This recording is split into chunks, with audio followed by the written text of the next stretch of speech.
પ્રભાસ પાટણ સોમનાથ ખાતે પ્રાચીન વેણેશ્વર મહાદેવનું પ્રાચીન અતિ ઐતિહાસિક મંદિર આવેલ છે। સૌરાષ્ટ્રમાં ગીર સોમનાથ જિલ્લામાં આવેલું પ્રભાસ પાટણ સોમનાથ એક પવિત્ર તીર્થસ્થાન અને યાત્રા સ્થળ આવેલ છે। આ સ્થાનમાં પ્રથમ જ્યોતિર્લિંગ સોમનાથથી લઈને કૃષ્ણ પરમાત્માના દેહોત્સંગ સુધીમાં અનેક પ્રાચીન અને પુરાતન પવિત્ર દેવ મંદિરો આવેલા છે, જેમાંનું એક શિવ મંદિર વેણેશ્વર મહાદેવનું પ્રાચીન મંદિર છે। વેણેશ્વર મહાદેવ અનાદિ કાળમાં વરુણેશ્વર મહાદેવ તરીકે હતા અને આ મંદિરનો પણ એક ઐતિહાસિક છે। સમયમાં એક વેણી બાઈ નામની કન્યા હતી, તે દરરોજ વરુણેશ્વર મહાદેવની તન મન ધનથી સેવા પૂજા કરતી હતી। એક સમયે સોમનાથને ધ્વંસ કરવાનો યવનો આવે છે, ત્યારે તેમની નજર આ વેણીબાઈ નામની સુંદર કન્યા પર પડે છે। તેઓની દાનત ખરાબ થાય છે અને યવનોનું સૈન્ય વેણીબાઈ પાછળ પડી જાય છે। પોતાના બચાવ માટે ભગવાન વરુણેશ્વરના શરણમાં જાય છે અને પ્રાર્થના કરે છે કે હે મહાદેવ, મેં આપની સાચા તન મનથી સેવા કરી છે હોય તો મારું આ યવનોથી રક્ષણ કરો। અને વેણીબાઈની પ્રાર્થનાઓ પ્રભુએ સ્વીકાર કર્યો હતો અને શિવલિંગના બે ઊભા ભાગ થાય છે। વેણીબાઈ નામની કન્યા ભગવાનની શિવલિંગમાં સમાઈ જાય છે।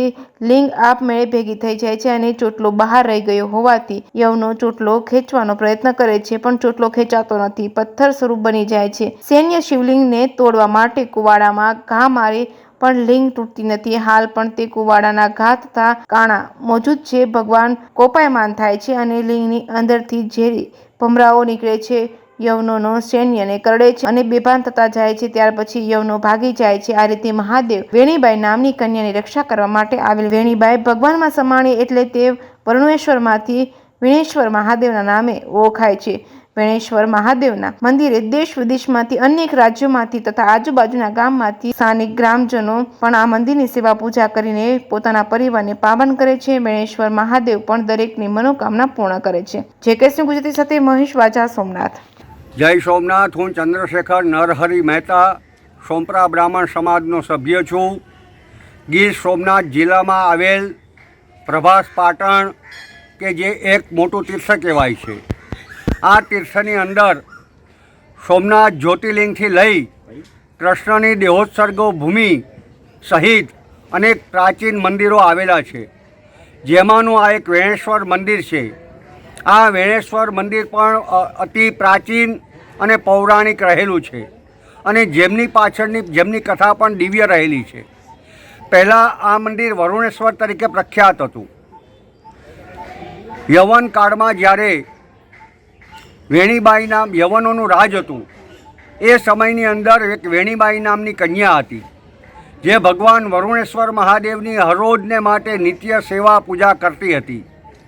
જ્યારે સોમનાથ મંદિરને લૂંટવા યવનો આવે છે, ત્યારે તેમની નજર આ વેણીબાઈની ઉપર પડે છે અને એમની દાનત બગાડે છે। ત્યાર પછી વેણીબાઈ નામની કન્યા દોડતી ભગવાનના શરણમાં આવે છે અને કહે છે કે મેં તમારી સાચી ધન મનથી પૂજા કરી હોય તો આપ મારું રક્ષણ કરો। આટલી વિનંતી સાંભળતા જ વરુણેશ્વર મહાદેવના લિંગના બે ભાગ થાય છે અને વેણીબાઈ નામની કન્યા અંદર સમાઈ જાય છે અને લિંગ પોતાની મેળે બંધ થઈ જાય છે। યવનોનું સૈન્ય જ્યારે આવે છે ત્યારે તેઓ લિંગને તોડવાના પ્રયાસ કરે છે, કુવાડાના ઘા મારે છે, છીણીથી કાણા પાડવાના પ્રયત્ન કરે છે। જે કુવાડાના ઘા માર્યા છે તે આજ પણ